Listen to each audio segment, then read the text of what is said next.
Seu meu amado, bem-vindo de volta à nossa escola bíblica diária e nós continuamos falando das festas judaicas. Hoje a gente vai falar de uma festa bastante importante, bastante conhecida e que era mandamento, né? Moisés fazia questão de comemorar o Pessah.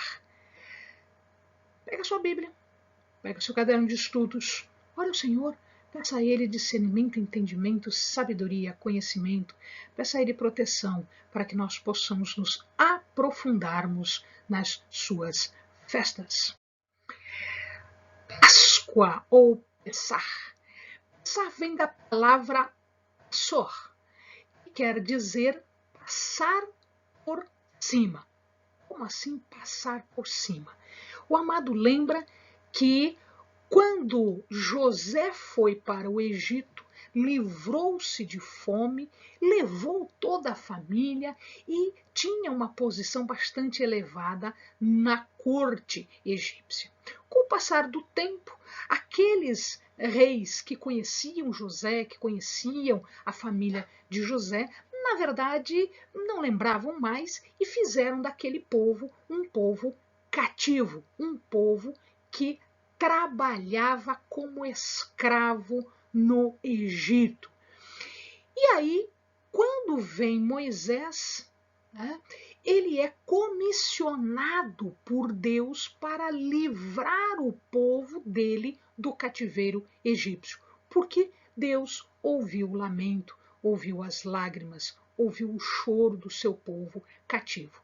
Chegava a hora, portanto, de não só libertar o seu povo, mas constituir uma nação, né, que estaria sob o seu governo. Estaria na hora de iniciar também o cumprimento das promessas que Deus havia feito para os patriarcas Abraão, Isaque e Jacó. Muito bem, o que acontece é que o faraó do Egito não deixa o povo sair. Óbvio que não, era mão de obra, ele não pagava nada. Então, para a economia egípcia, era muito importante que as pessoas trabalhassem de graça como escravos.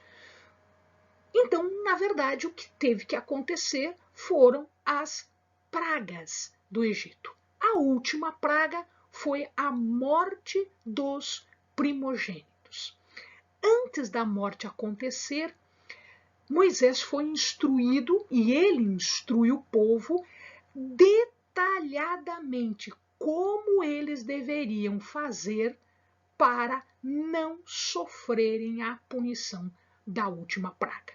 Então, o que aconteceu é que os primogênitos do Egito morreram. Todos eles morreram. Menos quais primogênitos? Aqueles que haviam feito o ritual de preparação. Então, eles fizeram um cordeiro pascal, um cordeiro foi sacrificado, o seu sangue foi passado na verga da porta, e aí, quando o anjo da morte de Deus passasse por ali, ele passaria por cima, ou seja, ele pularia aquela casa, porque naquela casa havia o povo de Deus. E, portanto, o primogênito não seria morto. E isso efetivamente aconteceu, diz a tradição, no dia 15 de Nissan. E todos os hebreus, os primogênitos dos hebreus, foram poupados. Então, o que acontece aqui é que eles fizeram um ritual comendo esse cordeiro pascal e eles fizeram pão. Não deu tempo, eles tiveram que assar o pão, eles tiveram que comer o pão sem ter tido tempo para o pão fermentar mesmo, porque nós temos aqui uma noção muito interessante de que esse fermento do Egito não seguiu com eles. O pão foi sem fermento, sem esse ensinamento, sem essa heresia que era o politeísmo do Egito. Então, eles comemoram, né, na Páscoa, eles comemoram, em verdade, a libertação do cativeiro egípcio. O ritual hoje cheio de produtos, cheio de alimentos que relembram a história dos judeus. Então, existe uma ordem para tudo? Sim, eles chamam isso de Seder. Então, existe um Seder para ser observados no Pessach. Inclusive, existe um livro que é utilizado nesta festa, que chama Haggadah. Muito bem, existe a ceia. E a ceia, ela vai ser constituída de alguns itens. O primeiro item é um vinho. O vinho precisa ter 4 cálices de vinho. Ou seja, as pessoas bebem 4 cálices de vinho, são cálices pequenos, né? Para você ter uma ideia, o pão está aqui do lado, tá? E o cálice aqui é esse pequenininho, portanto é um cálice pequeno, como se fosse da nossa ceia, tá? Ele é menorzinho e representa aqui os 4 estágios do processo de libertação realizado por Deus. Portanto, eles passam por todos os estágios de libertação. O vinho aqui é em glória, em honra, em agradecimento a Deus. O vinho aqui é porque se festeja Deus, se festeja o libertador. Também existe o matzot. Matzot é este pão aqui, um pão sem fermento. Eles não usam pão fermentado nesta época. Todo pão com fermento é retirado da casa, é limpo tudo, não tem nem migalha de pão fermentado. E eles têm que comer 3 pãezinhos desse. Um em homenagem a Adá, um dos patriarcas, Abrão, Isaac e Jacó.